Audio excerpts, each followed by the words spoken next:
Hey everybody, ReefGrrl here, and welcome to ReefGrrl Live. I am so happy you could make it.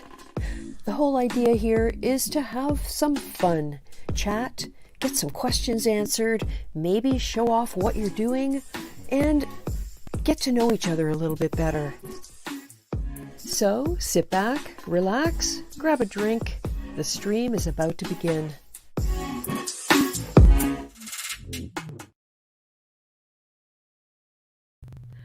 Hello, how is everybody tonight? Nice to see you all here. I see we already have a bunch of people in the comments. That's great. Tonight, Braveheart Reefer 525, you were first. Awesome. Hi, Drama D. Hope you're doing well. Then we have Romans Reef. Hello, Romans Reef. Tony Close, UK Reef. Hope everyone enjoys the stream. Cindy, I'll catch the replay as I'm working night shift. Thanks for stopping by, Tony. We have Straight Reefer, ReefGrrl and Reefers, hello. T40, much love ReefGrrl. I pray everything's going well with your move. So far so good. I'll have a few details on that a little bit later on. Have a couple of photos, not too much, because of course I have to save some for the videos that are coming. John Doe is here. Reef Keeper, hey Phil. Hope you guys are having a good weekend. Gotta tune in for the Saturday night live stream, Reef Talk. I'm such a nerd. Yeah, I'm quite proud to call myself a geek these days.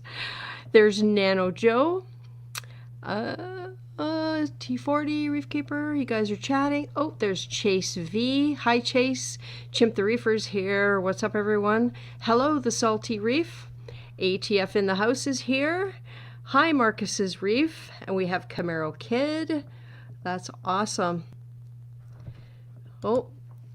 We've already started with a question. Braveheart Reefer 525. How are ya? Have you ever had any of that reef salt mix high in mag? Let's see. 525. They must be talking about something that they've discussed before, so we'll let them reveal what that is if they like. Okay, so yeah, when it comes to the move, while we're waiting for guests to join, let me just see. No, haven't had any more requests. I sent out my usual email with over 30 invitations to people who have been here before. So if you've been here before and you would like to join us tonight, then check your email, because chances are good it's in there. Oh, I see. Nano Joe said Red Sea Coral Pro. Right. Okay, so I have a couple pictures, just generally simple things that, okay, so here it is. This is about 8 hours ago. It's gone. The lights are still hanging, but they're not right now. We took those down, and the Orfex are going to be moved over to the other tank. I'm going to do a PAR reading when I do that, just to make sure I'm not shocking everything. But yeah, sad and bedraggled looking, but it's going to be all repaired, get new carpet, and become a bedroom, which is what it's supposed to be. And then the other thing, if you guys remember me talking about potato chip fish, there's only ever really been 2 fish that have gone missing. One was the yellow clown goby, and he was 7 years old, so I wouldn't be surprised if he perished. And the other one was my second Aurora goby, GB, the small one. I had Hebe and GB. And Hebe's still around. Moved him to the new reef, which is behind me. This is a picture of the new setup. It's jammed in there, but it's all in. And GB went missing, and sure enough, there he is. So that's closure for me. It's really too bad. He was tiny, very, very slender. He probably jumped out through one of the holes in the mesh lid. There are some gobies that are so tiny that it's really, really difficult to keep them in. So I'm sorry to see that, but at least now I know what happened to him. Who else has come in here now? Oh, they're just talking about the salt. Okay. So yes, the the new reef now has all the fish, and the sand that I used here, of course I didn't rinse it. If you watch that video I did, the prequel, mistakes I made, and that was one of the big ones, was not rinsing the sand. So because of that, there are a lot of areas in this tank where the sand is very, very fine and powdery. And although I don't have flow to stir it up, I now have a green wrasse to create a big mess. And a couple times I took a look at it with the Wise Cam, and I noticed the water looked very hazy. So, of course, the very first thing that crosses my mind when I see hazy water in a new environment into which I've moved a mature reef and added 10 fish in the space of 2 days, what would you think? Mini cycle. That's the thing that immediately went across my mind. So I had my daughter drop in some Microbacter 7, which I was using small amounts of on Mollywood because I removed the sand in Mollywood, and I was concerned that it would need some time to build up some replacement bacteria. So she did that, and today it was much clearer. And while I was there today, I witnessed the green wrasse doing its thing, and sure enough, the water's cloudy. So the quantity of Microbacter 7 that was added isn't enough to cause any issues, and I won't do it again unless I think there's ammonia present. But yeah, it's the green wrasse making a huge mess. Oh, we have some more people. Hello, Robert Poorman. Yay, Saturday night at ReefGrrls. Yeah, I'm lucky to be awake for this. I'm exhausted emotionally and physically after this past week. It's been constant. Yep, sorry, I hate losing fish, part of the family. And you know what was so cool about Hebe and GB? They were a pair of Aurora gobies. And the wholesaler took the time to observe them and get me a pair, which I then had quarantined by my fish guy. And they lived together in my tank with Geronimo the pistol shrimp. So I was a little disappointed because of that when I hadn't seen GB in quite a while, since probably mid-February. There is Neat Reef. Hello, Neat Reef. I don't think we've seen you here before. What else have we got? We got some questions. Oh, more about salt. All right. So if anybody would like to jump in and share what they've been doing, I could probably go on for a long time about what I've been doing, but it's always nice to talk to somebody else. I can tell you that I am working on videos, a couple about Mollywood. One is going to be called Spa Day in Mollywood, because that's when I did the maintenance and took everything apart and cleaned it, and some of the issues I found and had to fix and things like that. And then there's moving Mollywood, which was something we did all in one day, and the process that I went through to do that. And then the final 2 parts of moving the reef to a sumpless reef tank, which, as I said, is the one behind me here. You can see this box on the glass. That contains Chaetomorpha and a candy cane. And the candy cane broke off here behind. This is a bubblegum digitata. And there's a mound at the back behind it. You can't see it from this angle. It's covered with mushrooms. And the candy cane was right on the top of that. And it broke off in transport. So it's been living in this box here for a couple of weeks now. Maybe 10 days, 2 weeks. There are also a whole bunch of flakes of Montipora, plating Montipora, that I reserved from the various types that I had in here, which you can only see one. It's this red one right here. That's what's left of one that was probably several inches in 2 separate layers. And I have the Season's Greetings. I've also got a Neon type and the Starburst. So I'm going to be mounting those chips on the rocks in some bare spots near the back, where they can hopefully start growing out again. And hopefully in the 8 or 10 months that I'll have this reef in here, hopefully they won't take over like they did before. Oh, there's Carlos 23. Hey Carlos, what's up, reefers? Oh, Broke Reef Man, just here to say hi but can't stay.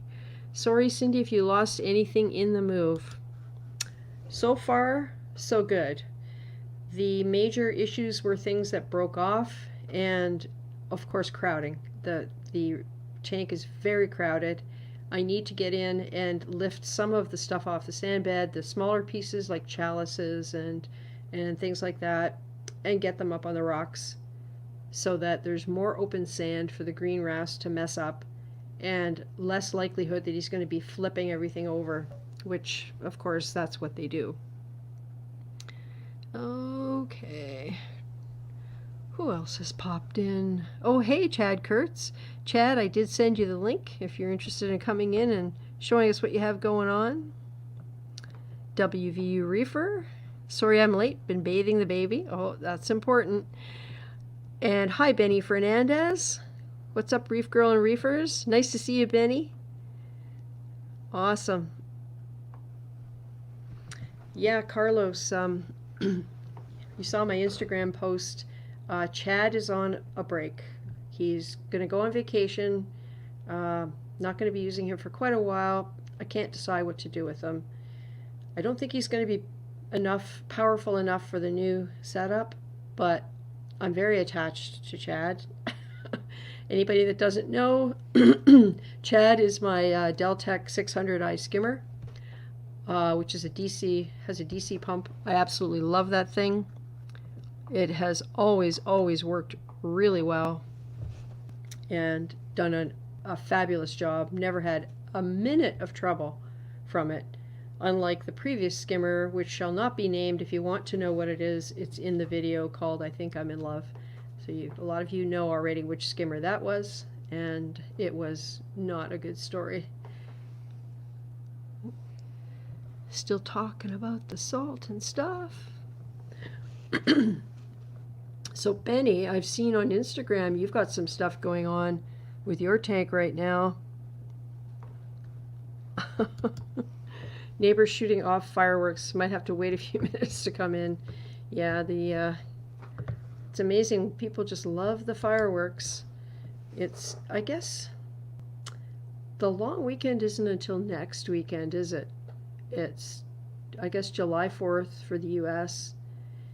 And July 1st for Canada here is Wednesday. So it's a holiday that we always take on the day.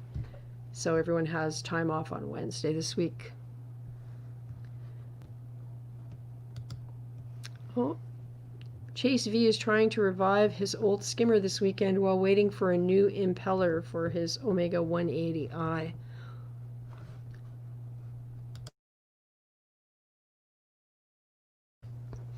Chase, is that 180i? Does the I mean that it's a DC pump?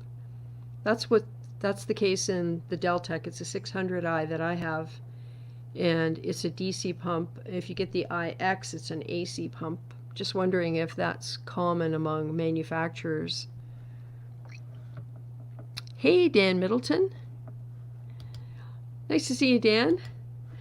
Dan, an update on the coral skeletons. I was curing them, and they've got a lovely gray color now from going stark white. They do have biofilm, and when I removed the reef from the XL425, I put them in there to give the fish somewhere to live while I was getting the rest of the reef out.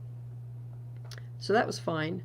So the day we took the fish out, of course we removed all of them because we just couldn't catch the fish without it, with them in there, and put them in a tote, and I forgot about them. So they're dry now, so I have to start the process over again. But it's okay because it's not high stakes, it's just a matter of time. They will go back into the rock cooking tote and start all over. But they were looking very good. So yeah, I'm gonna love them when they go into the new tank. Benny, not much on the tank, just fallow and a little high on nutrients. Yep, there are stages. Oh no, internal. Okay, gotcha, Chase.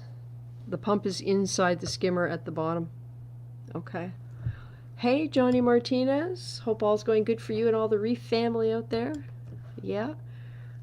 I can tell you it's nice that it's Saturday night. Well, I guess the big news, here's me blathering on. The really big news is I showed you the picture and it's gone, and I sold the Red Sea XL425 in about 6 hours. And the purchaser came and got it today with some friends, and they origamied it into the back of a van. And I had a call from him a little while after that because I did not include the float that goes for the ATO. I completely forgot to look for that because I never used it, and I know I have it somewhere, but I did not include it, and it all went great. So that really is the big news for me this week, is that allows us to move forward and clean up that room. So yeah, it surprised me how fast it sold. I was really pleased that somebody got it. It was his birthday today, and it was a birthday present for me 3 years ago. So he upgrading from a Red Sea 170 to the XL425, and he keeps mostly SPS. So I'm looking forward to staying in touch with him and seeing how things go with that. Chad Kurtz, I dropped a pack of frozen fish food in my car, and 3 days later, oh my, oh, yeah, I can just imagine. Even if it's vacuum sealed, ugh, it's terrible. Nano Joe has been shopping for a Red Sea. A lot of places are out of stock, though. Yeah, somebody said, I can't remember whether the glass for those is made in the U.S. or whether it comes from Germany. There's a very, very big glass company in Germany that makes commercial type glass. I think it's called Shot glass. Oh, that's bad. And it could be supply problem just because of everything that's going on. We're starting to see that hit everywhere, I think. Although my LFS is actually opening again to the public on July 6th, and it's going to limit the number of people in the store at a time. I thought he said maybe 5 at a time. And anyone who doesn't have to come in, who knows exactly what they've come for, can get the curbside or the front door order fulfillment, which is what they're doing right now. And it's working very well.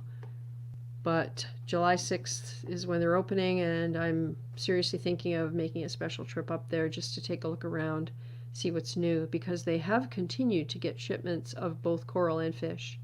And I really miss going. It's been, well, just like for all of you, it's been months since I've been able to go into the fish store, so it would be nice to be able to do that. What else have we got going on? Yeah, even innovative marine tanks. Yeah. Hey, Acro Breeder, nice to see you. I hope you got everything back on track after your air conditioning problem. I know that was months ago. It feels like a lifetime ago, considering everything that's gone on in the meantime.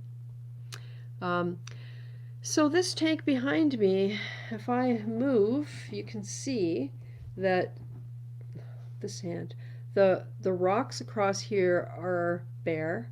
This one above my finger is where the giant Starburst Montipora colony was. It was wrapped around the overflow, and I was able to get it off in one piece, and I took it to the local fish store. The other SPS are suffering from almost no light because of the brace on the 90. That's something I'm going to be fixing this week with a couple of individual par 38 bulbs that I'm going to mount up high and direct them down. And of course, at the same time, I'm going to check the par and make sure that I'm not burning them. So we have a guest in the waiting room. Let me just make sure I got everybody. Ants Cambridge. Hi, beautiful take. Watch microbubble scrubbing. How much crud did it actually... It still removes slime, and I still do it. I am not able to do it on this tank yet, but I am considering setting it up. The only thing that's holding me back is that there are 2 canister filters on this tank, and it's an issue if they take in a lot of air. because the air, of course, floats to the top and pools around the impeller, the motor head for the pump. And that's not good. So if I can find a way to solve that, even if it's just timing the bubbling so that it shuts off early in the morning and just tilting the filters to release the air, have to think about that. I'm trying to minimize what my daughter has to do to look after it, so we'll see. It also has no outside air feed for the skimmer. Well, there's no skimmer. Well, there is a skimmer, but I haven't hooked up anything to bring outside air in. So I have to check the pH and see where it's at, and hopefully it's not going to be a problem. So that's that question. Hey, Camaro Kid. Hey, Sharbuckles Reef. Glad you could join us tonight. Okay, let's bring Chad in. Hello, Chad. Hello. Hello. Can you hear me? So Chad, yep. Chad, you've never been here before, have you? Nope. And everybody knows what's coming because we have this little ritual that for first-time guests, we ask what we call a troll question. And I'm the troll. I'm guarding the entry to the studio, and it's just to sort of get to know you a little, and you can talk a little bit about yourself as a reef keeper before we start chatting. So, you up for a question? Sure. Okay, here's the troll glasses. I think these are starting to be my favorite. These are like the cat, bat, whatever. Okay. So can you, in one sentence, describe your first reef tank? Confusing, to be honest. Confusing. That's a great answer. I'm amazed Well, it at was the one of variety those. of answers we get. Anyway, go ahead, sorry. I had a bunch of freshwater tanks, and I was going to step over and convert one into a saltwater tank. And so I, basically went on Craigslist and started looking for stuff to do it, and found an existing reef tank that a guy was getting rid of for pretty cheap. Bought it, and then went, "Oh my God, I don't know what I'm doing." Yeah, that's never stopped me before. there's lots of things I've done without knowing what the heck. But How there was a long ago local was fish it? store that was very good at helping me. I burned a lot of his time. How long ago was that? It was 6 years ago. Yeah, yeah. So you've been in the hobby for 6 years, and do you still keep freshwater? No, nope. I consolidated everything down. Right. I had like 7 or 8 freshwater tanks, and it was starting to be a Mm-hmm. job. It was, Yeah. Yeah, yeah. I remember having, we still had 4 large tanks when I had my reef tank. We had a 125, a 90, and 255s, and they all had different fish in them. And it got to the point where my husband was doing water changes and I was feeding. And I mean, I loved watching. I had big fish. I had Oscars, parrotfish, and I absolutely loved watching them. But it just got taken over with the reef because the reef was so much more interesting and challenging. And so we gradually moved those on to new homes, and just like you, switched it all to the reef, and that's where the time goes now. yeah, this one's pretty easy now. When I first started out, it was consuming my whole life at first, trying to figure out what I was doing, how not to kill everything, what equipment I needed, what chemicals I needed, what test kits I needed. Yeah. And it And was what a size pretty is long this trip. tank? What, This what is, size if is? I back up a little bit, this is a Red Sea Reefer 650 Peninsula. Oh, nice. Very nice. It's hard to see what you guys are seeing, but Yeah, it's difficult.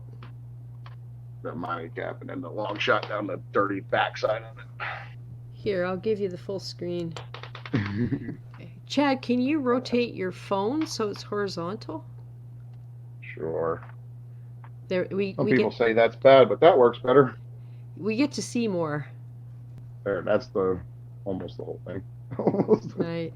Nice. Hey, Will's Aquarium, welcome. So, how long I'm gonna has put this the tank? filter on it. That'll help. Yeah, that'll be great because then we'll get to see some colors.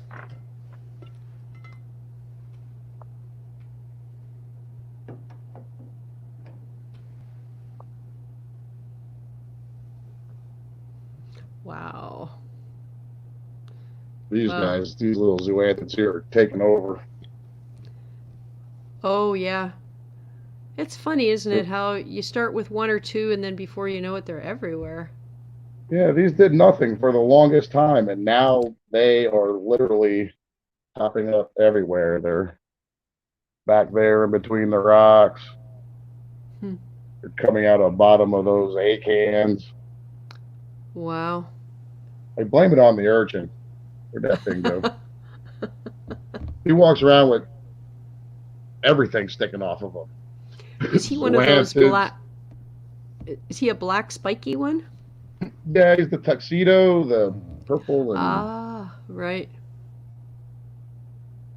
I don't know where he is. I don't see him. Hey, a little crabby. That is. Oh, okay. Is that an emerald crab? That thing is Yep, huge. that's an emerald. Should be I don't three of think I've them in ever here seen one somewhere. that big. Wow. They're not usually out when the lights are on. That is cool. I would love for my new build to get one giant hermit crab of some type. You know when you go to a public aquarium and you walk along and all of a sudden there's this hermit crab that's like the size of your head right up against the glass. That's what I want. Maybe not the size of my head, but at least the size of maybe I don't know, in a shell about the size of a baseball. I would love that. Mine seem to get about that big. That's in the paddle leather. And Right? Right? that one seems to have taken up residence in there for some reason. Oh, he's probably finding some stuff to clean off. Hmm. Is I that a got a little. Setosa there? That is supposed to be a forest fire digitata.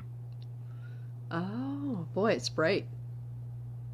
Yeah, it's coming up really orange. It's really more red. Hmm. I don't know if I can get down from the top.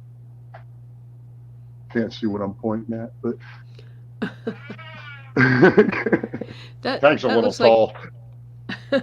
yeah. So what made you decide to get the 650 Peninsula and what did you have before this? Before this, it was a 75 Marine Land 75. Right? That's the one I had. That's the one that I picked up. It came with a metal halide light and Wow. a couple crappy pumps. And actually, these are still the high doors that were in that tank. Yeah. You got two of them still stuck in this tank. And I think this Listen, was if like a Simplicity or something skimmer. yeah, It's a those really no are name thing. yeah, but those it I seem to remember people talking about those on Dave's Nanotanks live streams. They're not very common. You can't get them anymore, but they're really good. It works great. I had no complaints about it. Yeah, yeah, that's It's awesome. consistent. I don't have to mess with it. It makes a little bit of noise, so as the outlet comes out the top, the tube. Yep. So I put a little sponge around it to calm the water splashing.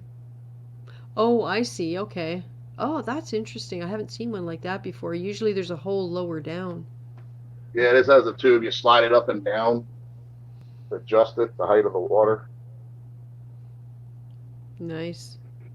It's a little messy. So, Chad, do you use the ATO that came with this tank, or do you have another one?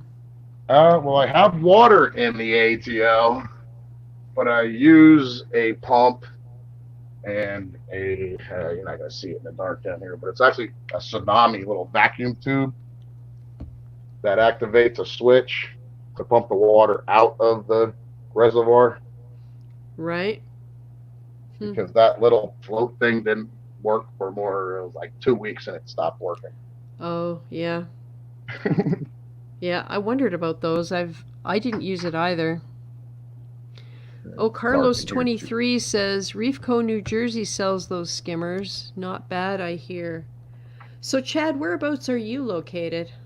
I'm in sort of northeast Pennsylvania, the Pocono Mountains. Oh, cool. Okay.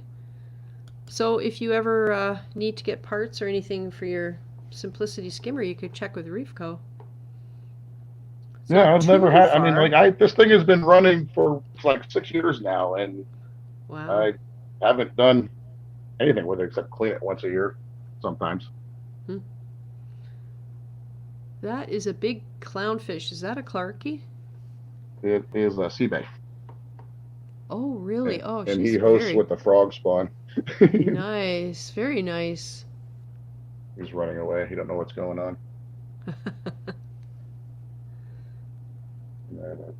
Tamini, there's Dory. There's a yellow running Beautiful. around here somewhere too. Yeah. And How many there's, fish do you have? I think there's 8. Yeah, yeah. Hey, listen, It, that's good. I mean, they're a good size. yeah, I don't want to overload it, but now that this thing's maturing and it's starting at a point where I could add more, but then I'm scared to add more. Uh-huh. I Oh, don't I have a hear ya. quarantine tank set up. Yeah, yeah, I hear ya. It's one of those things where they say develop a stock list so you can decide what order to put your fish in. Of course, least aggressive to most aggressive. And I've talked about this before. So, what if you get halfway through your stock list and your least aggressive fish dies? You can't replace it. You Yeah. know? Because Most of not these only. fish have been in. Sorry. No, no, you go ahead. Most of these fish have been in here, and well, we're in the came over from the 75. The only thing that I added since the 75 was the bicolor blenny, which is hiding pretty good. I'm trying to find them, Hmm. and a 6-line wrasse, the percula right there. He's Mm-hmm. I had him since I got the first tank. The only thing that came in my first tank was a Watchman goby, yellow Watchman goby, Hmm. and so I got the Dory and the Nemo, and then we got the sea bay clown, which we call Remo, Nemo's cousin.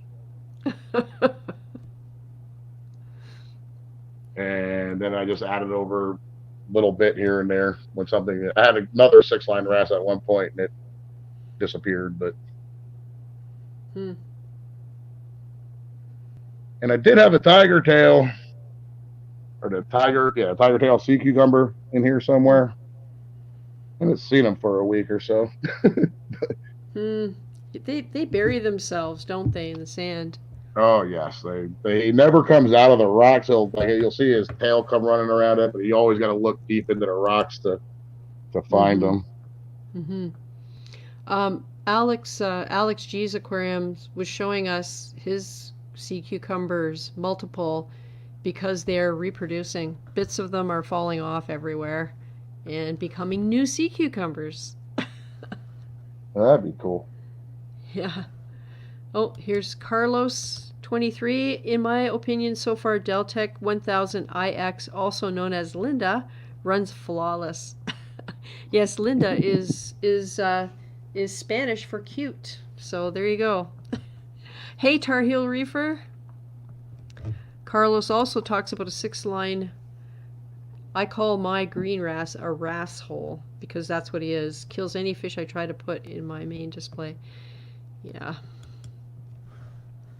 There's the urchin in between the monopora and the granulosa. The white rings around him, and he's got some zoanthids on the backside of him. I think I see him, but I'm not sure. Is he in kind of a I don't know if I shadow? can zoom. I can't really zoom, can I? Yeah, people have said that it's hard to zoom in. Well, it won't zoom on the live stream. Well, that just went a little bit closer. Yeah. Huh. He's got like all kinds of like white crud around him, and he's got some zoanthids. Oh, he's got a piece of the paddle leather on top of his head. That's crazy. Yeah, right there. That looks like two white half circles. That's actually the urchin covered in Okay. stuff. Yeah, yeah, I can see him. That's cool. Bag So out of that. what's your kind of goal for your tank? Like, are you running? It looks like you have a mixed reef. Is that sort of what you started out wanting? Well, when I started out, I didn't know what I wanted, but um, I started. When the tank came, it had a piece of the frog spawn. Um, it had what else is still in here? Oh, those A cans were Oh, in those in are the original pretty. tank, and then these mushrooms, these giant hairy mushrooms that the clown is in. And then I just started adding little things here and there. These also the candy canes came in that tank, Right. Yeah, that's and then that I really just pretty mint color. yeah. And these things I've traded big hunks of these over the years for other things. It was It's actually awesome starting to when you pay can for do. itself for a little bit. It's awesome when you can do that. That's what I've been doing lately. And then these mushrooms don't look great in here, but they look better in a dirty tank with crappy light because they really opened up and spread out. They were size of like small dinner plates Wow. and really green. But in the highlight, clean water, the bubbles just show up on top of them, Yeah. and they would split like crazy. I would feed them, little chunks of silver sides, and there was another thing that got me a bunch of stuff because I would just, as they split, I'd cut a little hunk of the rack off, take it to the LFS, and get some store credit. Yeah. Yeah. Tar Heel says his black clown was his first, and he's so mean it's hard to add fish. I have a black calout in my little bedroom tank, and that and a little pygmy Atlantic angel. The little pygmy Atlantic angel was like half the size of it, and it would attack the clown all the time. Hmm. And they would just beat each other up. It's like they were doing it for fun. Wow. It was definitely weird. And this, I don't know if I went across the bottom yet. That's just some random chalice and little pieces of the leather that fall off all over the place. Oh yeah. I think there's some back here, little pieces too.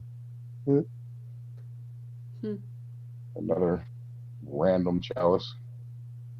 Just, oh, here's a chalice. That's pretty And with the then, red edge around it. yeah, this is supposed to be a Hollywood stunner. Yeah, we know the Hollywood Stunner, don't we? You need to aim it at those pallies that are everywhere.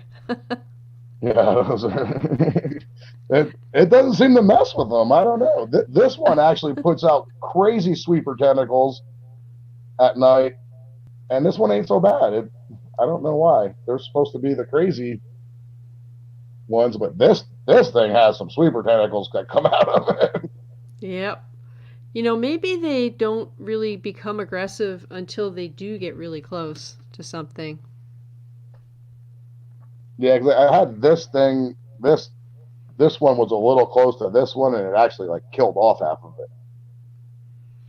And I only ever seen Oh, little sweeper tentacles out of it. Then I like came through the house at like 3 o'clock in the morning and looked at it. It was like, wow, they're like freaking the Galexia sweeper tentacles. I know that isn't it crazy? The very first time you actually do look in your tank with a flashlight, see what's going on, I remember how shocking it was to see what goes on in there after dark. And I got addicted to it so that every single night now, well, I can't now because I have no reef tank in my house. Let me tell you, it is quiet. All those little noises are gone. But every night I would go in and just cruise around with a flashlight looking for stuff.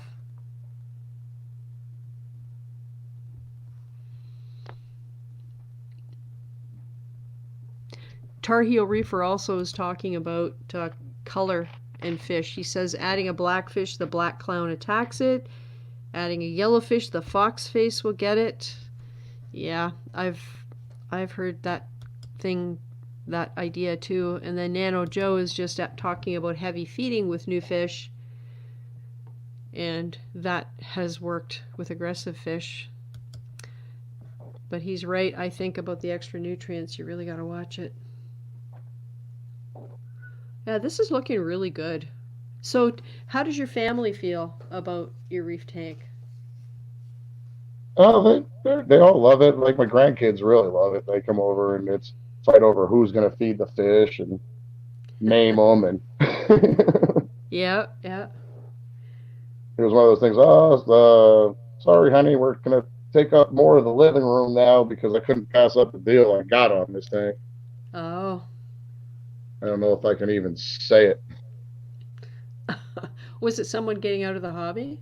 No, it was brand new, but they're the local fish store. I told my local fish store owner that, he's kind of a friend of mine, that by the end of last year, I was going to be buying a big tank. And I really like the Red Sea Reefers. And his distributor, by mistake, put them on a discount and put them on the 75% off discount. No way. Yeah, so he's like, should I buy it? I'm like, hit my button! Hit my button! You were squealing like a little girl. I was like, oh my God, do it now, do it now. Jeepers. Wow. I'm Yeah. like, get two. Yeah, that's right. I don't care. I'll let the other one sit in my garage until I find a spot for it. Oh, Yeah, that's it was hilarious. crazy. So, essentially, this one is the one that it was when they were kind of switching over to the reef leads, their lights, but this has the Hydra 26 HDs. Oh, right. But And what do you think of those lights? Are they easy to manage? yeah, they're pretty easy to manage. Every now and then the Wi-Fi don't connect great, but it's just try it once or twice more and it comes right on. Right. And I don't know, I like them. They're better than the metal halide I had with the Aqua Mars lights on the side. Probably cheaper in electrical bill too. Yeah, well, I got 5 of them up here running at like 75% of 90 watts. Yeah, so it's Oh, still got some wattage going on. that's significant. Yeah, the last time I used my Senai to test a par right above that guy, which is pretty close, getting pretty close to, I think it's like 6 inches under the top of the water. It was almost 700 par right at the top of that guy. Wow, it's shocking, isn't it? Because I found that when I first set up the holding tank at my daughter's the 90, the first time I checked the par with cheap Chinese black box lights called Luxbird, the setting I had them at, it was getting 600 par 2 inches below the surface. And this was before I added much in the way of coral. And it was reading 250, 300 on the sand bed. It was absolutely insane. Yeah, that's why I was a couple of things didn't like it at first, but the A cans kind of recessed a little bit. I did put it on the acclimation mode, but it still took them a little time to get over it. Mm-hmm. Then, of course, I try to kill the tank every now and then by doing stupid stuff. But I can relate to that. Yeah, yeah, many I'm one prop. Go ahead. I'm one of those idiots that has the RO line going to the top off with a manual shut off valve and then the float valve. Well, one night I forgot to turn off the little manual shut off valve and came out in the morning to a wet floor. That was about 3 weeks ago. Oh no. Yeah, the only negative things that I seen that happened was like the top of that millie, bleached out pretty quick. I got to cut it off yet, but Mm-hmm. and then I don't know if you can see it on the back, but that has a bad branch on the top of it too. Mm-hmm. I had to take 25 gallons of water out of it to get it back down to the normal level. Wow. And what was the change in the salinity? Did you measure that? It went from 1027 to 1019. Oh boy, that's a big drop. It From was what a I big drop. understand, it can go down fairly quickly, but you have to be careful bringing it up slowly, right? If you go up too quick, you'll have problems, especially for the fish. I brought it back up pretty quick. I really supercharged the water change water. and brought it back up quick. I don't know. I always just think if the bad thing happens fast, the fix should be fast. Well, I guess if you got it right away, they would not have had time to become accustomed to it. Yeah, that's I did it. I was panicking for real, panicking. For Yeah. real. Oh yeah. Yeah, I was thinking today with my tank gone now of all of the ups and downs, and it's the same thing, all the problems that were my own fault, problems of my own making. And Yeah, that's it's the only way to learn, right? It's one of those things where until it happens to you, you don't know how you'll deal with it. it was almost a month before that where the power strip for my return pump quit. Like the whole strip cut out. It was Oh, the return pump and the top off pump was plugged into it. oh boy. At, and this thing and the two Corollas were plugged into it.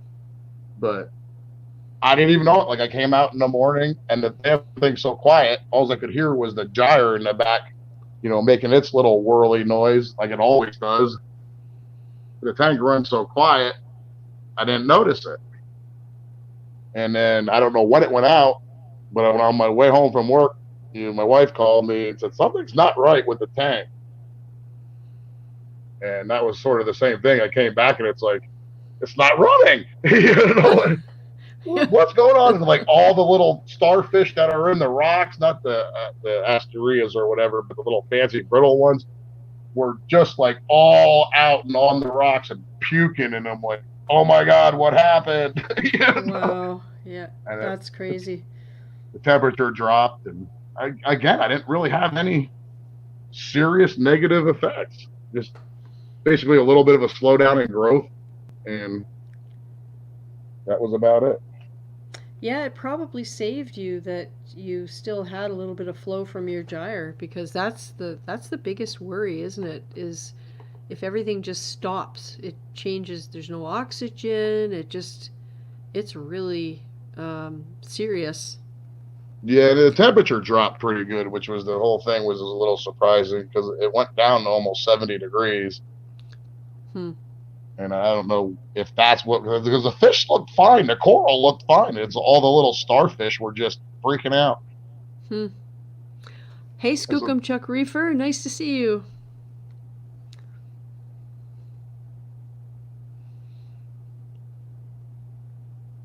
Yeah, there's a lot of color in this tank. I like it. this bonsai thing ain't showing up really well. That's a thing with the purples and that they don't do good under the blue light. I got a little too much purple and blue in here. That's So, supposed to be a do rainbow you? granulosa from Fish of Hicks. Oh, do you like That's where the running your digitata came tank? from. Do you like running your tank nice and blue, mostly? Is that what you would normally Uh, have it? no, it's pretty much in its night, going down towards night time. I really during the day I like it white. Oh yeah.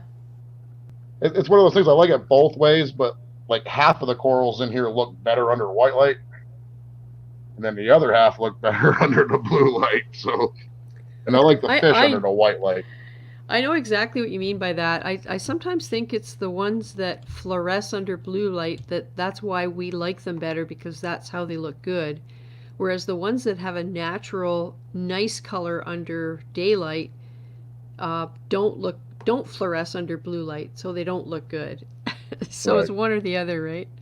Like that bird's nest, like that pink bird's nest, that just looks like a big gray ball.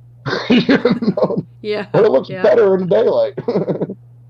The yeah, same thing with yeah. the granulosas and even the Cali tort is actually starting to have a little bit of color on it now.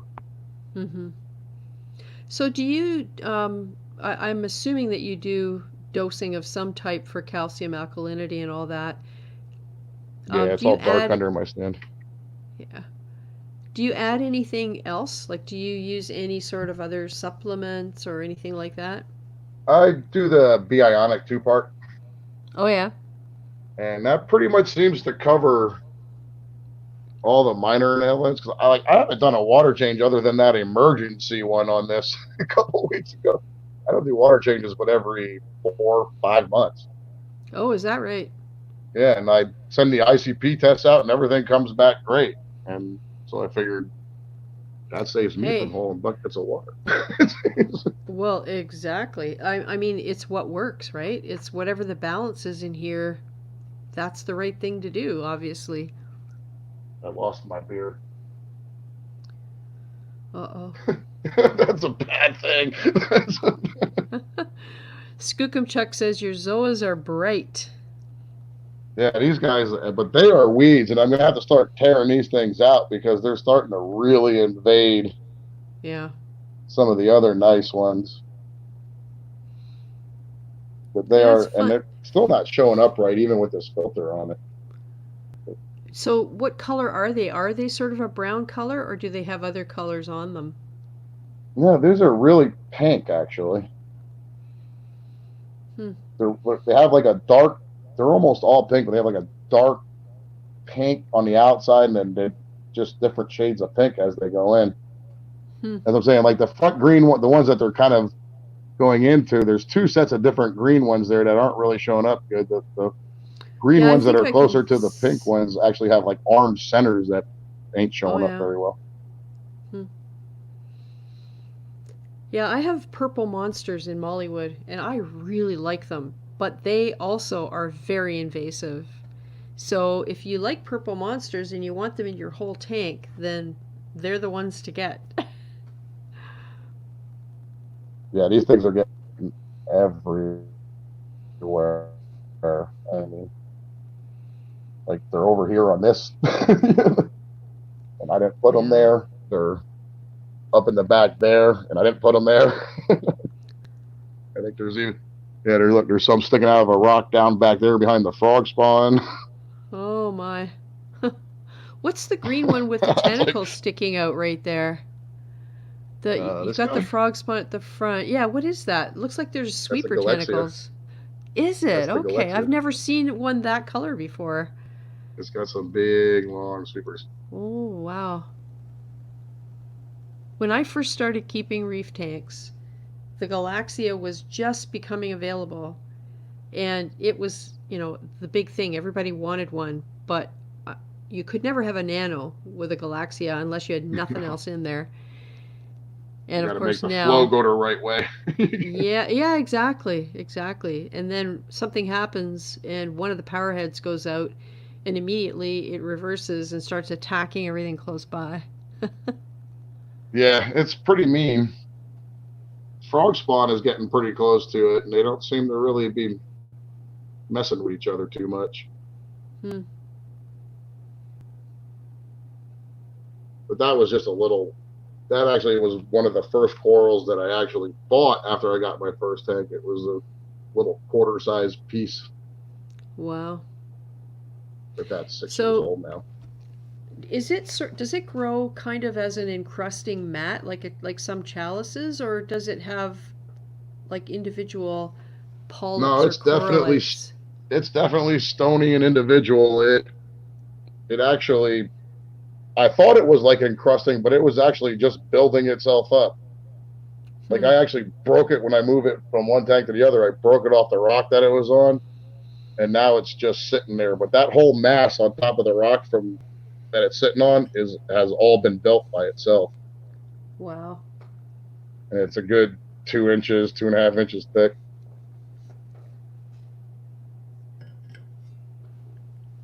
But it's pretty too. I mean that it's pretty during the day during blue light. It's always just kind of nice. Then Yeah, it it gets those is crazy really sweepers. it's intense the color.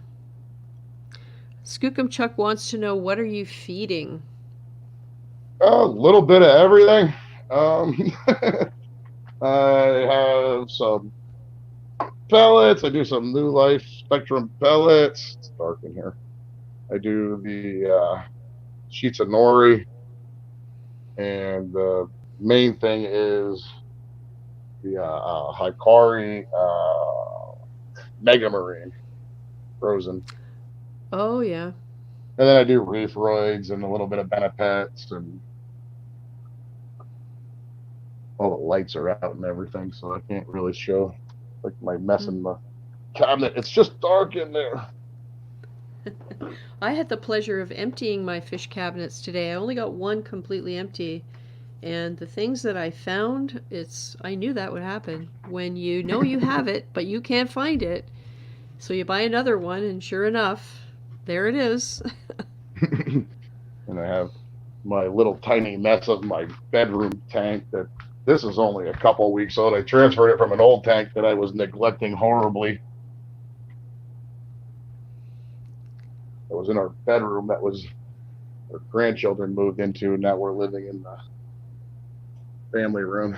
This Nice. is What is that, that's the new about 12? 170. Oh, okay. All right. So it's still a decent size. Yeah, it's 34-gallon tank, I think, Yeah. 54 total, something like that.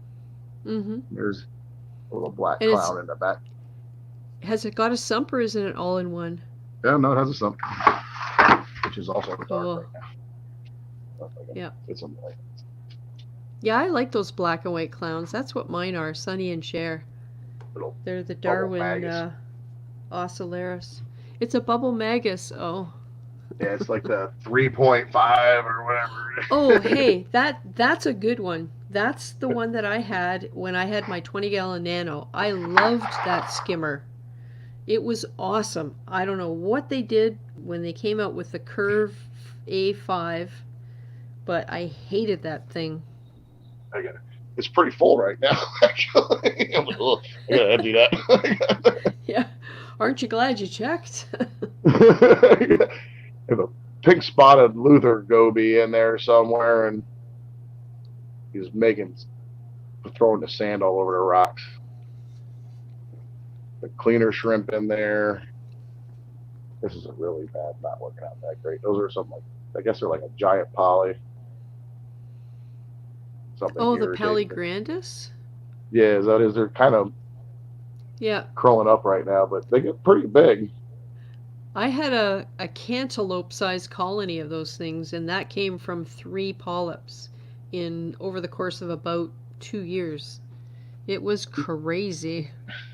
These are a few months old, but like I said, they were in the tank that was upstairs. It was in our bedroom, and then once we moved out of the bedroom, it was horribly neglected. Yeah, out Like, of here, sight, out feed of it. mind. Yeah. The grandchildren would come down. It's beeping. Okay. It's funny how people know right away when something's wrong, right? Hi, hi, Stacy Williams. Nice to see you. And there's Doctor of Welsh Magic. How's it going, Lee? Stacy Williams, my bubble magus is junk. Stacy, look at my video called "I Think I'm in Love." It's about oh my God, my Deltec. I just realized, Chad. I named my Deltec skimmer Chad. I heard you He's saying pretty. that earlier. He's very awesome. Yeah, he's wonderful.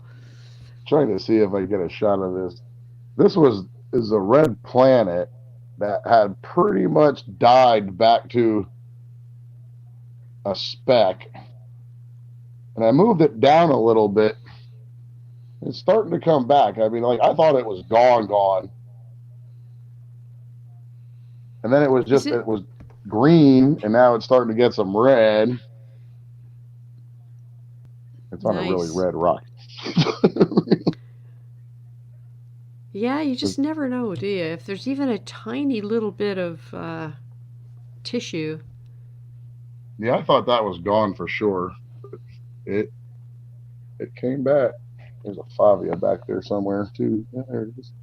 Oh, I see it. Yeah, that looks like is that a dragon soul or a watermelon or what is that? Oh, I don't know. It's green on the outside and red on the inside. When I got that at Something Fishy. I don't know if you ever heard of that place, but Yep, um, yep. they were like, yeah, it's a favia. Okay. Mm. I don't know what half of these things are called. Like, my wife got me this thing for, I think it was my birthday. She ordered a pack from who was it? I don't remember. They had like a 4-pack, and that was the only nice thing that came in it. But I don't know What, what it's called. the green one right there? Yeah, Is that an acroport? Like it looks like it's it, got some polyps waving. yeah, it's supposed to be a millipora. It was supposed to be like an acro pack, like a acro 4-pack, and one of them was baby blue, which is now dark blue, which is back behind the forest fire digitata. It just looks like rock right now. Mm-hmm. But it was like this really weird, kind of cool, light baby blue. And I put it over there because the Garth bonsai looked like it was dying. It was the same thing. It was like all the way back to the back half of it was the only thing that had any life in it. I put that there, and then the Garth bonsai took off, and it was like, okay, now that thing's starting to crust the whole rock and is about to attack the other one. See, and that's the other thing, right? It's not just fish. It's if you very carefully plan where you're going to put everything to allow space for it to grow out and whatever, and then stuff like that happens. You think it's dying, so you think, okay, if I want things to fill in over here, I got to put something else there. So you do, and everything does well. Foiled again. Yeah, I quit trying to figure it out. I don't look good there. I don't look good there. Yeah, yeah. Oh, look, honestly, I look at light and flow. And if I can find a spot where I think something will get the correct light and the correct flow, I make sure it's not too close to anything that's going to kill it. And I'm usually pretty good at that, but sometimes I'm a horrible failure at that. And then I just put it in there and let it go. Yeah, it was sort of the same thing with this. This little monopora, what is it, the Christmas or holiday, whatever you want to call it, monopora. That Yep. thing sat there on a frag plug for probably a year and a half and didn't grow at all. About 2 months ago or so, I put that copper pavona right there, figuring Hmm. screw it. And as soon as I put that there, that starts growing. I know. I'm laughing because it's like it's getting back at you. Yeah. For something, right? It's crazy. Oh, Doctor of Welsh Magic. After 3 years of canister filter and hang on back reefing, I'm finally getting a sumped tank. Wow, that's big news. Let us know what you're getting there, Lee. That'll be interesting. I'm interested to hear it since my holding tank is a sumpless. ReefGrrl started using ESV Bionic saltwater system and Triton. Water's nice and clean. Seems like it stays at 1023. Trying to raise it to 1025. Yeah, I don't know anything about that system. I imagine it tells you the proportions that you have to mix. And Chad, you said you dose the Bionic. Do you know what Johnny's talking about with the salt system? The Bionic that I have comes in 1 gallon jugs, and you've got to fill it the rest of the way up with RO. And let me see if I can get this into the light. Alexa, turn the light on. Yeah, don't trip over anything. So this is how mine comes, and it comes like maybe a quarter of the way filled, and then you got to fill it with RO water and shake the alkalinity part of it for 3 days. Here's my Apex. Oh, really? So there's two separate jugs? Yeah, there's the I actually have my spares here, but there's the alkalinity and calcium is in 2 different jugs, and Oh, they right. already have the magnesium and all the trace elements in there, so it makes it kind of nice. Yeah, I've heard a Let's see. lot of good things about the Bionic. Here's Hey, my best Click list. Reef. Nice to see you. Oh, Dr. Welsh Magic's going to tell us what he's going to get. Along with 4 Fen, Gen 5 XR15 Pros, a Vector M2, 2 MP40s, battery backup, NIOS Quantum 160. The tank is a 5 foot by 2 foot by 2 foot, 500 liter EA Pro Reef. Somebody won the lotto. That's aw- that's awesome. I can hardly wait to see this come along. This is going to be great. All at once. Wow. Yeah. Well, I'm going to 5 times my former water volume when I get my tank, so it's quite terrifying. It's like I said, just going from the 75 up to this just made things a lot easier, and it really did make mistakes less brutal. Less brutal. Yeah, I have heard that. Yeah, I mean there are certain things you have to manage entirely differently, but in the end, I think the mistakes that I've made over the last 3 years are going to help me because there are certain things I will never do again, and hopefully I won't find new ways to mess things up. But I'm sure that's on the agenda somewhere. Yeah. Well, when the power trip went bad and I almost killed everything, I went out and bought an Apex. But it seems like every mistake I make just ends up costing me more money. More. Well, it's the problem solving. It's a matter of figuring out what the best. It's a whole bunch of things. It's what's the best use of your time, and if you are able to spend some money on a thing that's going to be a positive have a positive impact on your reef experience, then what the heck, you might as well do it. I don't have the trust level yet to be able to get into a controller, so we'll see. I'm sure I'll change my mind when I've got 500 gallons of water to manage. Well, I really just wanted the monitoring. Basically, the trick was okay. I can have it monitor the power levels and tell me when something's not on, since I can't hear when it's not on. you Right. know? Yeah, yeah. And that's so true. And we were talking a couple weeks ago about um, the function of controllers. Do you use it as a controller, i.e., let it handle things in response to settings you create for it to react a certain way when a certain thing happens? Or do you just use it as a monitor? And I think I could get my head around using it as a monitor. Like you said, then you know something's going on and you can address it rather than find out it made a mistake or you made a mistake in the programming and it goes psycho on you. Yeah, the only thing it really controls is my the time the refugium light. And well, it has a feed timer that shuts everything off when I want to do that. But I guess you can call Right. that control. And it Yeah. times out the auto top off pup. That's the only real things that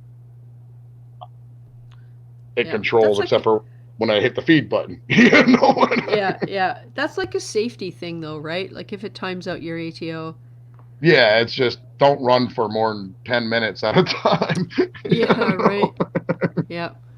And Oh, I guess it's double controlled on the heater too, because I have the ink bird for the heater, but that's also mhm. plugged into the outlet that has the temperature probe set to it to shut off as well. Right. At least you would know then what it was doing cuz sometimes that can tell you things too. Yeah, and it emails me every time the internet goes out, and it emails me. I had to change it. It emails me when the pH goes down below 7.8, which happens like every day about 6 o'clock in the morning. Every day. Oh, that's funny. Oh, Doctor of Welsh Magic says he's been saving for almost the whole time he's been reefing, and finally he's there. Life kept getting in the way, holding me back like a son getting married in Ibiza. Yeah. Ain't it the Yeah, truth? Well, I don't mind saying my budget for my new build is going to be affected largely by how much money we get when we sell our house over and above what the other house is costing us to build. So my aquarium budget is right now very fluid. I do have a minimum amount that I need, but we'll have to wait and see. In another couple of weeks, hopefully, I'll know. yeah, that kind of stinks. You're like, life, tank. Yeah, Children don't need to eat. We can buy a coral. yeah, yeah. Well, we're moving to be closer to our grandson, so Our not just our grandson. I shouldn't say that because that's not how I think of it. But our daughter and her husband and our grandson. Yeah, Nano Joe says he had to buy a car recently, so no new stuff for anytime soon. In time, a Red Sea reefer. Yeah. Yeah, well, this one was even put off for a while too because we went through the same thing. Like we actually, had our daughter got married, that cost a fortune, and then they went and bought a house, and that was like, oh well, we could use some help with this, and yeah, well, that cost a Yeah. fortune. Yeah. Oh yeah. But okay, I guess you guys have seen enough of this. I'm gonna go find my beer. And then I'll watch the stream. Yep, yep. You could just set your camera down and here I'll switch so that we're like that. Okay. Yeah, I'm gonna try to aim that thing. Oops, I just took the Nice. filter off. I took my case off so I could get the filter clip on there, and Mm. let's see if I can prop this up somehow. Aiming at the Such a pain tag. in the neck. Skookum Chuck Reefer is talking about, for the most part, smart plugs off Amazon do what a controller does. Yeah, I've had experience with them, and I will say they work great when they work. And I used all of mine. I had 4 at one time. All of them were essentially timers. So if I wanted to shut my skimmer off for a half an hour when I fed Fido, then it would go off at 11:30 at night and come on at 12. If I wanted to run my sump light, I used the smart plug to do that. I used the smart plug for bubble scrubbing, and I'm trying to think of what the one other thing was. I had 4 of them going. I can't remember what the other thing was. But one by one, they started to fail. And it just, I was always trying to reset them. Oh, you found it. Oh, that's good. And I would, and a lot of times they would just go offline. So I did a little bit of looking into it, and I suspect what happened was I had too many of them all together in my cabinet, which is only whatever 18 inches wide. So within 2 feet of each other, I had these 4 things going on, and I also had a Wi-Fi Camor doser for my Kalkwasser. Um, the lights were Wi-Fi, the Kessel, and also the AI Prime that was on Mollywood. Oh, we lost Chad. And I think there were too many Wi-Fi things in that room. So I don't know whether I'm right or not, but ultimately, as I took them offline one at a time, they became more reliable, which kind of reinforced what I was thinking. So I don't know. The smart plugs, I think if you use them in limited ways, or maybe you can use a splitter and use one plug for a couple of different things as long as the timing is the same. I don't know. Oh, Doctor of Welsh Magic. I almost went Red Sea Max S, but this tank let me choose equipment. Yeah. Yeah, I think it's hard to choose equipment. It's so hard to make that decision and then hope that you're right. How far is the move?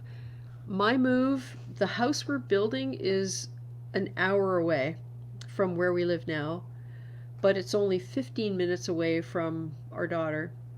And where she lives now is 45 minutes away from where we live. So if we go to their place, it's a 90-minute round trip.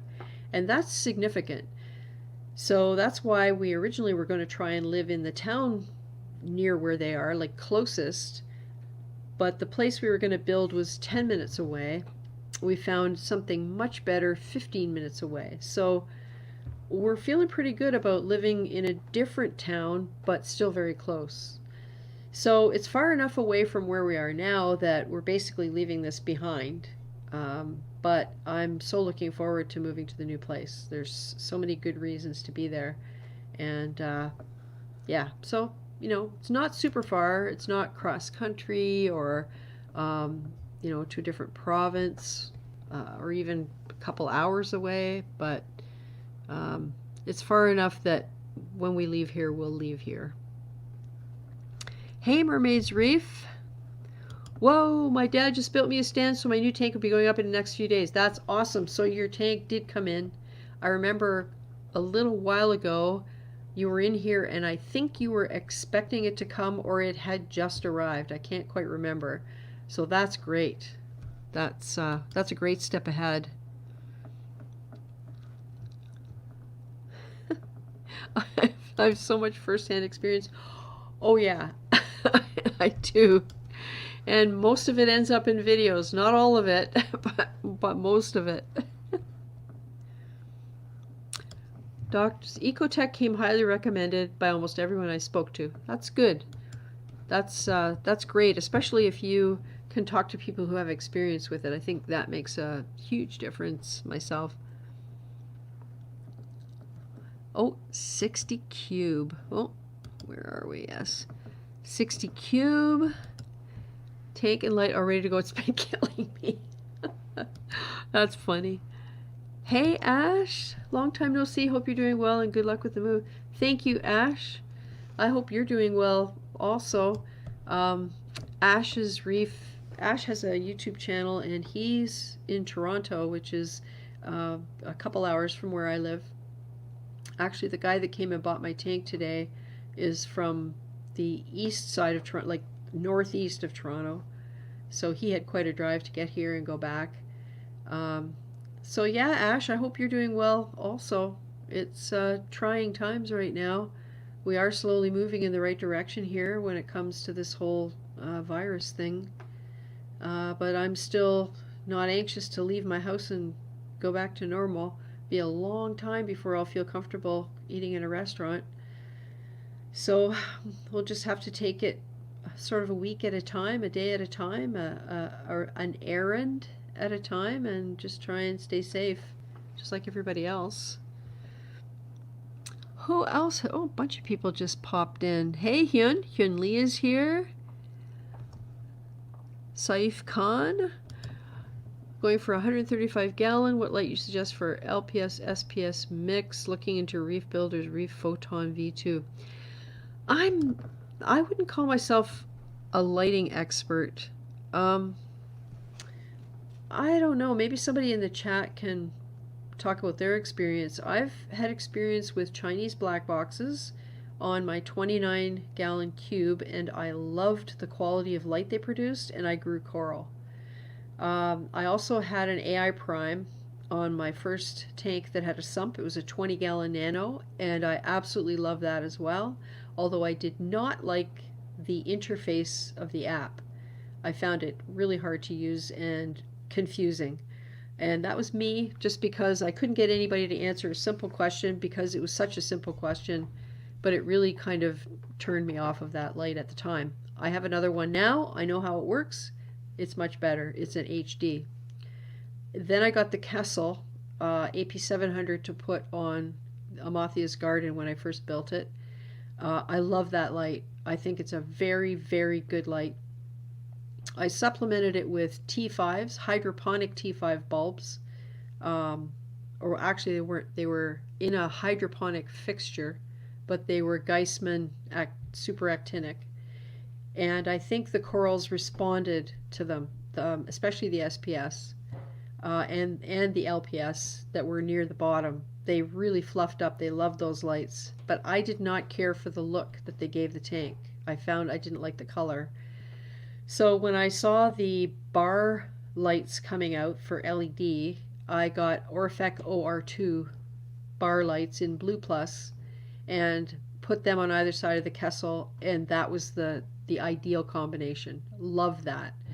As for growing SPS, yes, I still had lots and lots of power to spare on my Kessel. The max I had it at any time of the day was 45%, 14 inches off the water. I was getting around 315 par, about 2 inches below the surface, so I could easily have gone more. And on the reef behind me, the holding tank, I have Luxbird black boxes again. And that's just a quick, cheap solution. I am going to be adding the Orphec bar lights to this setup. I have to address a problem right above my head. There's a black area. If I lean over here, you can see how dark it is. There's not much light there. And I need to address that because that's where some of my nicest SPS colonies are. So if anybody in the chat has anything to offer beyond that, I've never had radions. I've never had reef brights. There's a lot of types of lights I've never had. Yeah, so don't know if that helps, but that's been my experience. Ash says, thanks for the shout out, doing well, in process of building a large fish room in the basement. Yes! All right, you and me both, Ash. There's going to be a fish room in my new house. That's where all of the sort of support structure is going to be for the tank upstairs. So I'm very excited about that. Hey, Diacanthus. Yeah, it's going to be very odd reacclimating to a social dinner situation again. Yes, very odd. And I don't hear well. I do wear hearing aids because certain frequencies I have a very hard time hearing. So, especially with background noise, I'm going to have to make sure I always wear hearing aids when you can't sit close to people, because it's going to be very tough to actually be able to hear. It's hard now, and it's going to be even worse. Although maybe with fewer people, maybe there'll be less background noise. I guess there is that to think about.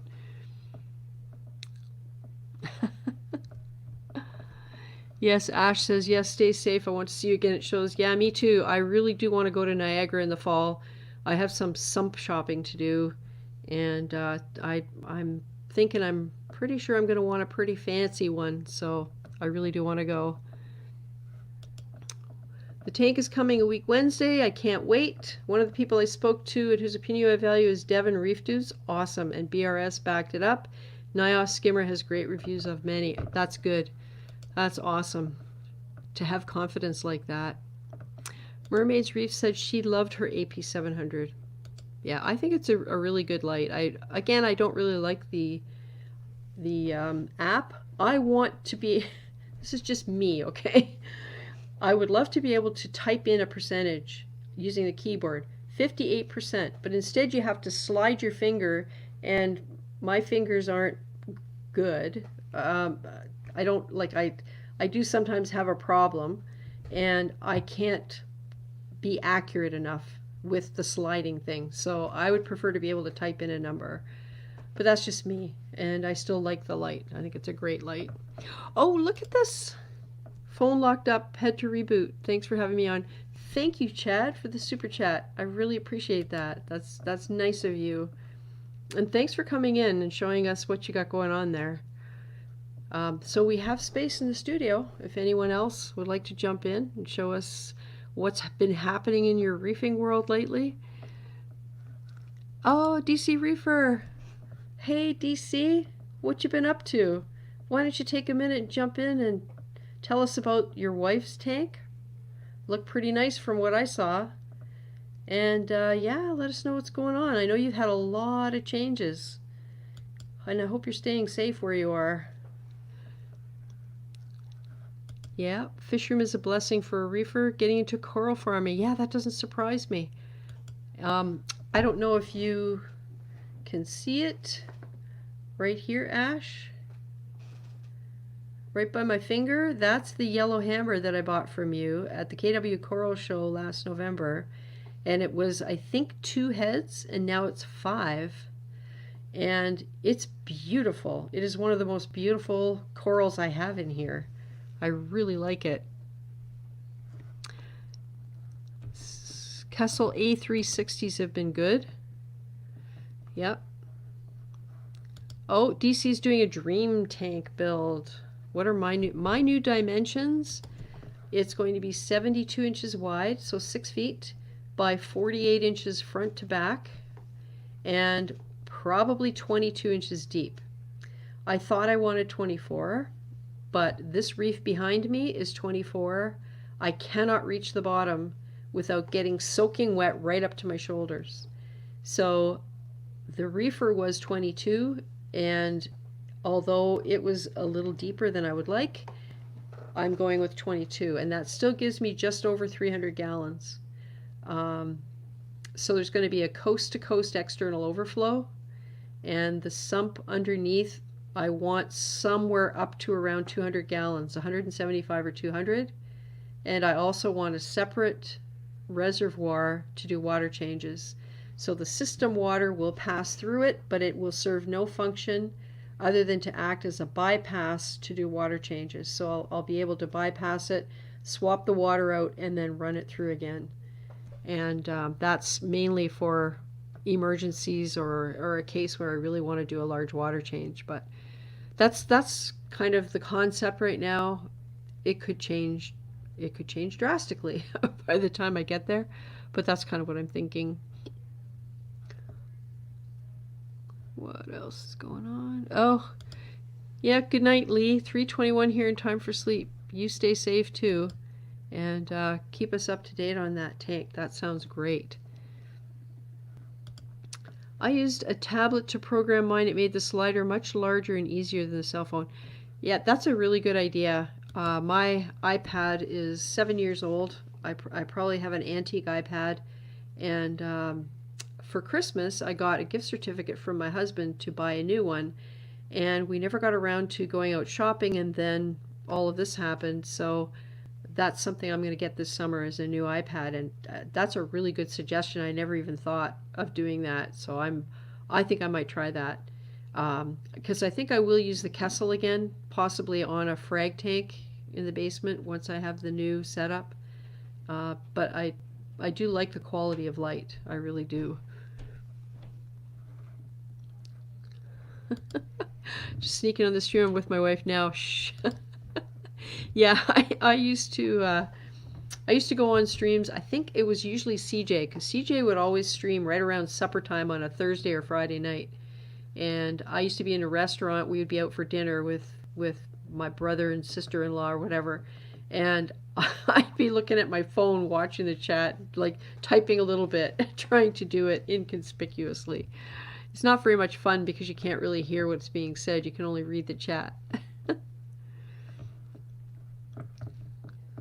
Romans Reef. Hey, Romans Reef. Small leak ahead. Oh, right when my tank was coming along, I had a small leak. I had to tear it down. Not fun. Yeah. Yep. And I think I mentioned somewhere my PC Rainbow. Let me see if I can show it to you. Where is it? Right. Okay. Right above my finger. That is my PC Rainbow. And look, it is getting no light. And just as I was about to take the tank down, it was starting to turn pink and orange at the top. So everything's been in here now complete for almost a week. So the last pieces were moved about a week ago. So it hasn't been long, and I'm gonna have to go slow because they've been in the dark for a little bit. But I do want to get more light in there so that I can at least keep them properly alive. I don't want huge growth. I don't have room for huge growth in here, but I do not want them to decline and struggle because it just feels like going backwards.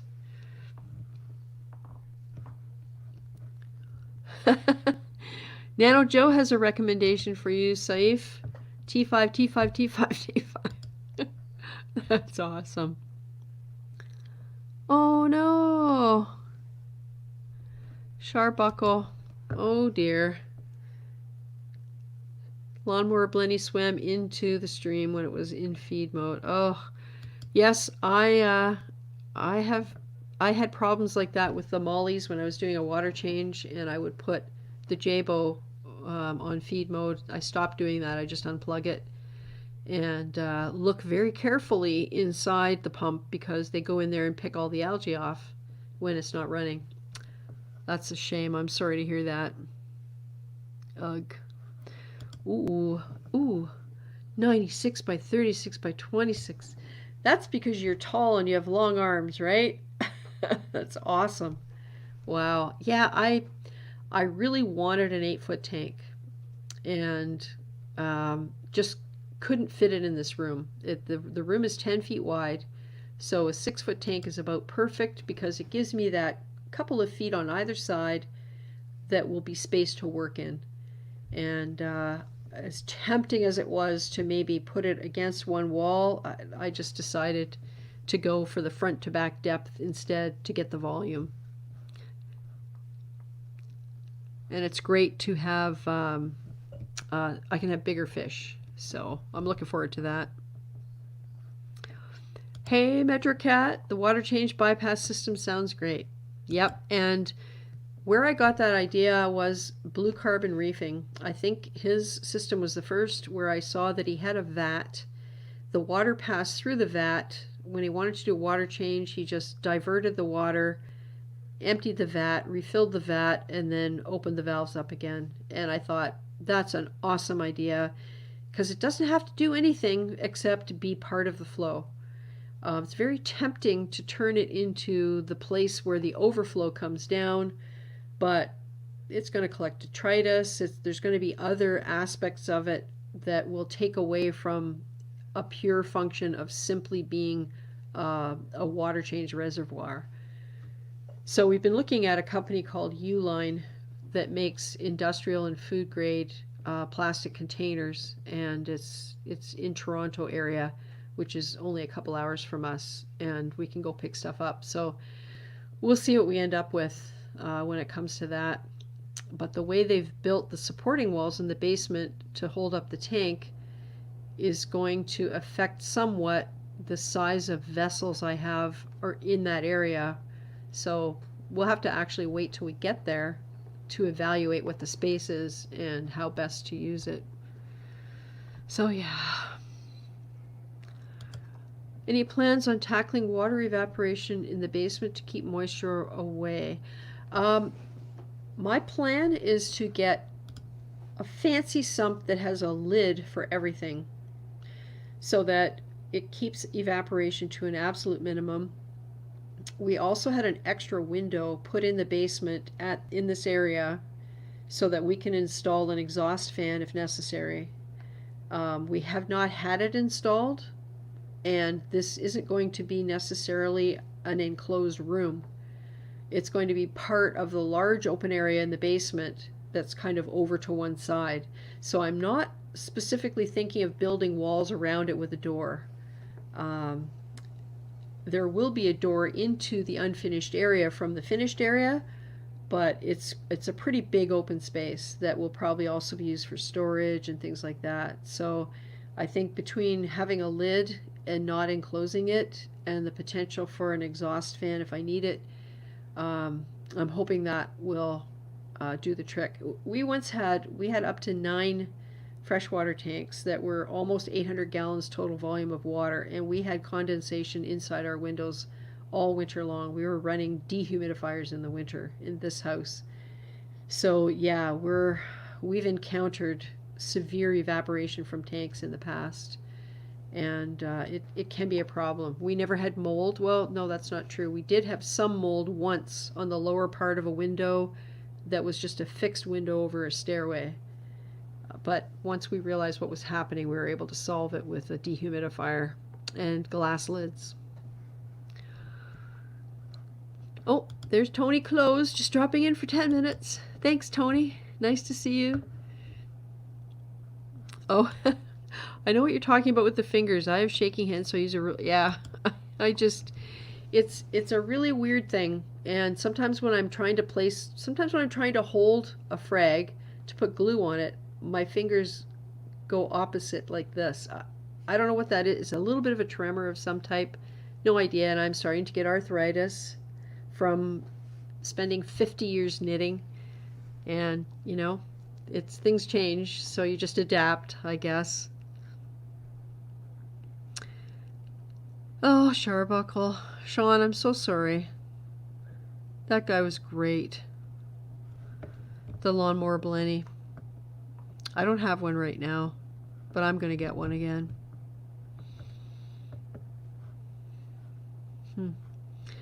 Chad says you'd have to get a bigger house or sell the grandchildren to get a tank that big.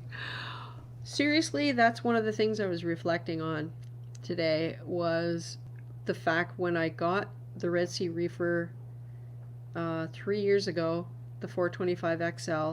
I really believe that would be my last tank. That would be the one. That would be it. And the only reason I'm considering, well, I'm going to do the bigger tank is that we're moving house. We had no plans to move back then. And now because we're moving, it's an opportunity. It's a huge opportunity that I will never get again under any other circumstances. So I'm just going for it. I don't know how long I'll be able to look after it because I mean, I'm in my 60s and, clambering up and down on steps and walkways is not going to get easier. But I am eliminating having to crawl around on the floor. So that's one of the biggest reasons I wanted the basement sump. And everything's going to be at waist level, so there's going to be none of this, on your hands and knees on the floor trying to reach in and do stuff. I don't have the core strength for it anymore.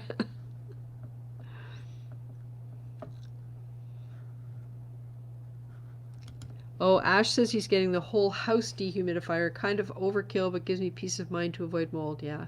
Yeah, I think you have to recognize there's that potential and then evaluate your own situation to see what you need to do and to what degree. The only thing you have to watch is if you have hardwood floors, they need a certain minimum level of humidity. And you have to watch it between winter and summer. Our hardwood floors have never been a problem because we've always had humidity, but it's never been excessive amounts.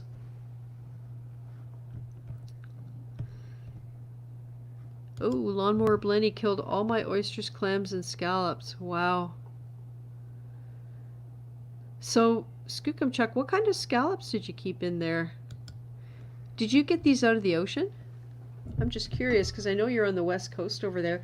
Oh, yeah, and have you moved your 12-foot tank? Or is that still happening?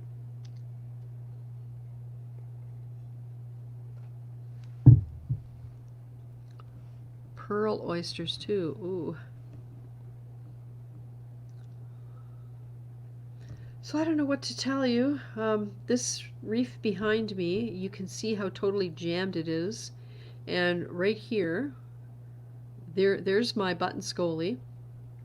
Now this is early days. This was probably the day after it all got moved. So things aren't super open yet.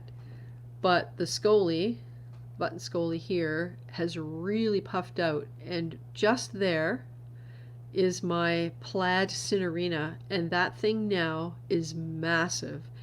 It's almost all in the shade. But for whatever reason, maybe the flow is exactly right, the thing is huge. And then on this side, we've got the purple cinerina right here.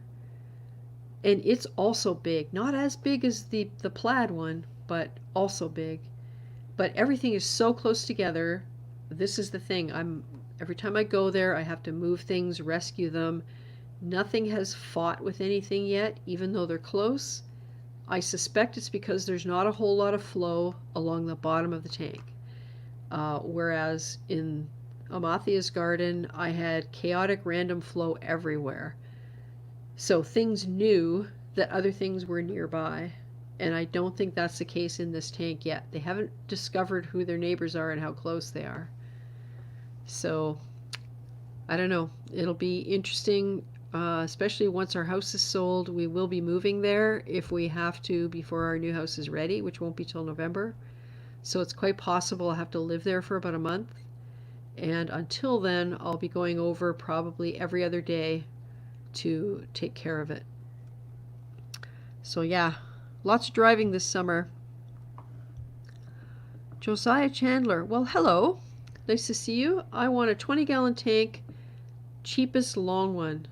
I don't know where you're situated, but I think Petco has $1 per gallon sale periodically, where a 20-gallon is a fairly, especially 20-gallon long. That's what I had when I had my 20-gallon Nano, and it's a fairly common size, so you should be able to find something.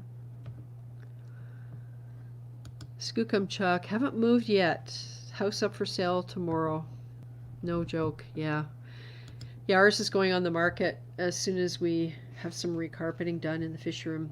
And I'm really looking forward to it because it's going to happen fast, according to the realtor. The market here is nuts, and it will be nice to have that closure and know what's going to happen after so many months of worrying about it with the virus situation.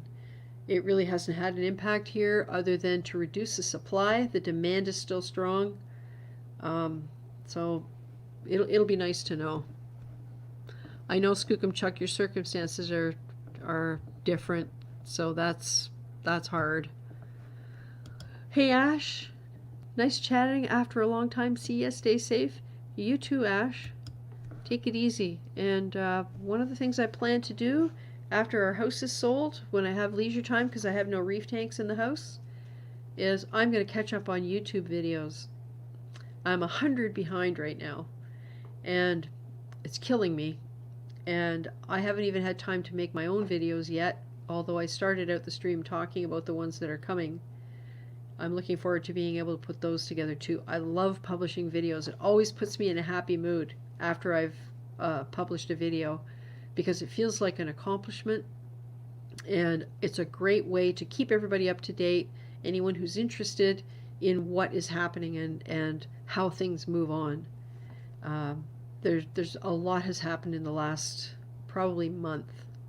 During the month of June, everything changed. So it's going to be interesting. I know there's some footage I didn't get, I wish I had, but when you're in the thick of it, like for example, lifting the very last piece out, I couldn't break apart the two sections of rock. So my husband had to lift it up because it was too heavy for me. Just as he was about to get it out of the water, it broke. So a huge piece went plummeting down, and was I filming it? Of course not. So you have to take my word for it. It was pretty exciting for a few minutes. Oh, spiny and pearl oysters, electric flame scallops, and regular scallops. Skookumchuck, I've always been told that the flame scallops are hard to keep, and that's one of the reasons I've avoided them. It's also one of the reasons I avoided getting a clam. But Stanley has been wonderful. I don't know. There he is, right there, right above the white fuzzy thing. That's Stanley. He's doing so well. He got in this tank and he just opened right up. And I made sure he wasn't in the dark under the brace. He's a little bit to the right of it, and nothing's bugging him there. The other thing that I did was when I gave the Montipora colony to the LFS, I also gave him my giant turbo snails. And I thought I had more. I thought I had 5, but it turned out I only had 3 in the end. And the reason I did that was twofold. First of all, I was afraid they would starve in this tank behind me. This tank grows no algae yet. And I suspect it's because there are mollies living in here. I also now have the foxface and the tomini tang. There was a lot of bubble algae on some of the coral frags that are on the sand, and it's gone now. So I know the foxface, Ziggy, has taken it away. So turbo snails, I wasn't sure they would live in here. And secondly, especially over on this side, this whole structure is very precarious. And it's locked in one place only. So if a snail came along and pushed in the wrong spot underneath where the Duncan is, everything would fall down. So I still have to get in there with some putty in some strategic locations and wedge it in there just to keep everything in place. So that's a little scary. The rest of it is all good. Just that one spot, I was unable to recreate it the way it used to be. So although it's balanced and it's locked in at the back, the front is, if you touch it, it rocks. So no turbo snails. So I gave away my turbo snails as well, because I just didn't want to bring them over here. So a lot of that kind of stuff is decisions I had to make when moving this thing. And so far it's good. Nothing has perished. I even found the aurora goby. The aurora goby went in here. I discovered that the angelfish pair get very angry when they're caught and then put in a bucket. They were hurling themselves at the lid, and it got to the point where I was afraid to feed the air tube through, but I did it finally, and they were just doing everything they could to get out of that bucket. And that's what the goby went in with. So I saw him come out and disappear, Hebe, and have not seen him since. But we have good lids on this tank, so hopefully he'll be safe. Boy, oh boy, that was a ramble. Sorry about that. I think I might have a couple pictures I can show you guys, seeing as it's, what, 10:45 and I have no other guests, and I'm sure you must be sick of listening to me by now. Here is the future reefer coming up. Oh no, that's not what that is. Oh, this is, okay. ATF in the house. This is a leather coral that he acquired, and he's wondering if anyone can help identify it. He thinks it might be a type of Sinularia, but it has a very heavy base, and is very, very bright green. So I did some looking and I couldn't find out, but I tend to agree maybe Sinularia. So does anybody in the chat have any ideas about what this could be? Because it's interesting. ATF in the house has a lot of very, very interesting soft corals. And I'm not seeing the picture I was looking for. Let me just see if I can find it. Because it was a future reefer in training, I have to show you guys.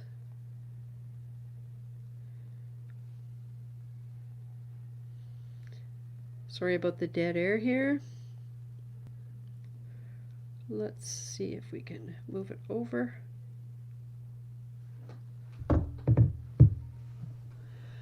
And now I will try to upload it.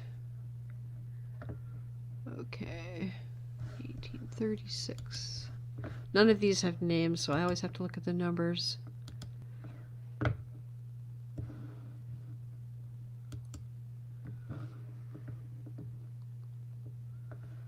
Oh, there we go.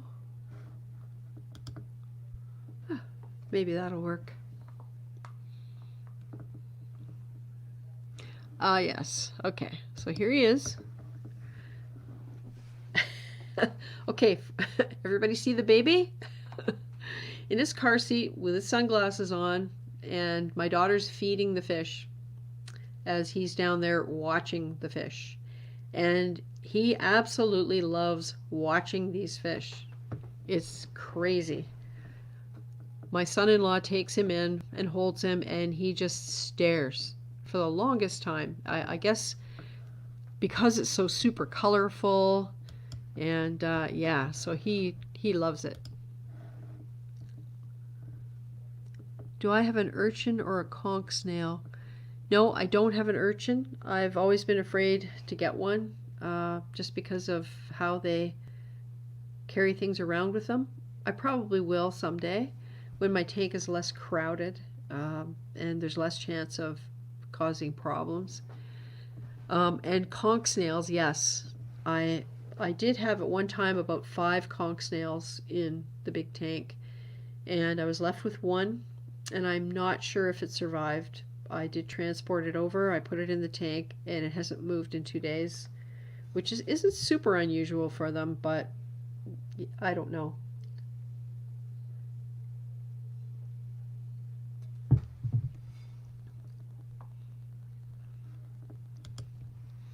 Guess likes the new house. That's good. Funny how we find personalities in the different corals. Yeah.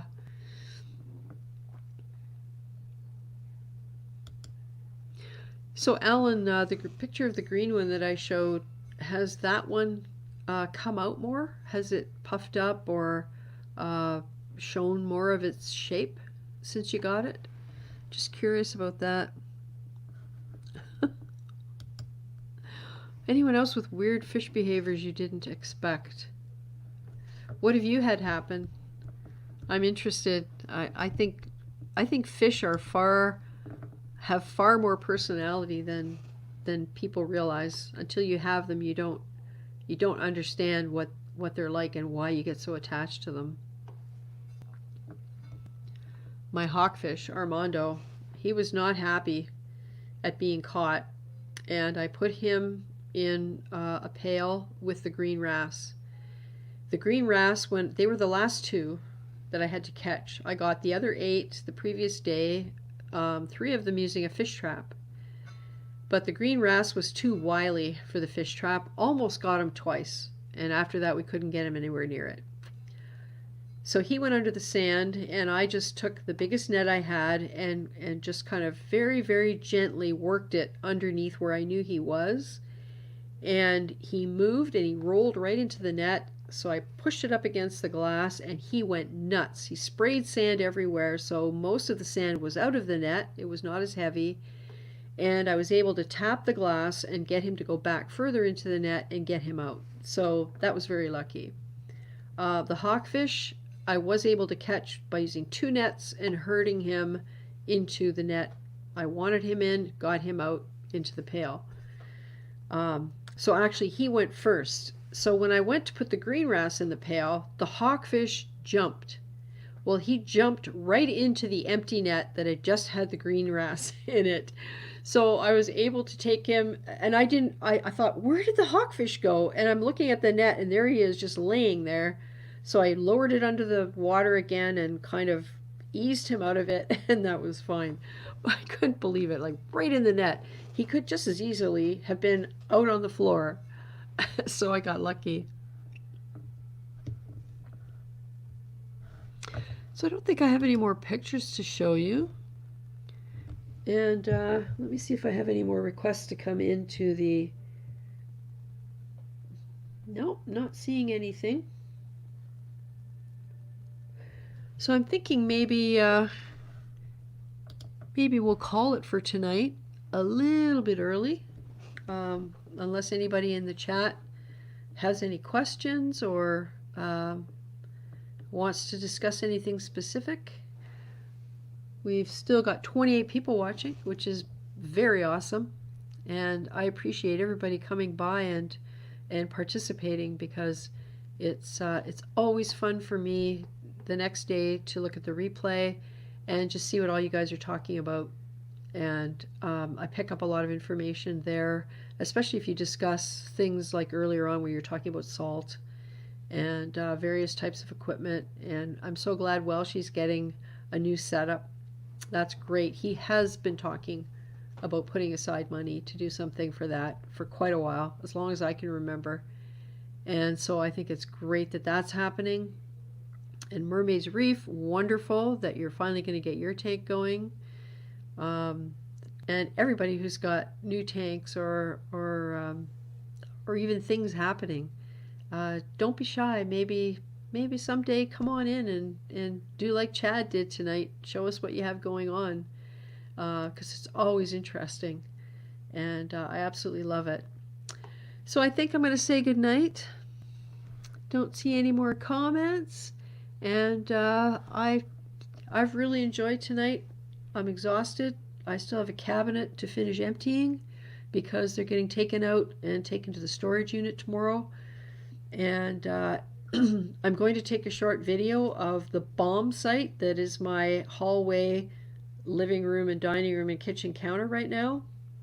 I have tubs of equipment that I have to clean, and I will not put it away dirty. It's always been my practice to clean my equipment before it gets stored, so I have to do that. And so I'm going to be pretty busy over the next few days. So I'm hoping to get a video out, but no promises. And failing all of that, I will see you here next week. So thanks again for coming by. Thank you, Chad, for joining us here for a little while. And we'll see you next week. Stay safe, everybody, and be good to yourselves. Okay, good night. Yeah, everybody's saying good night, good night. Oh, there's Gabe's Reef Tampa. Good night, Gabe's. See you next week.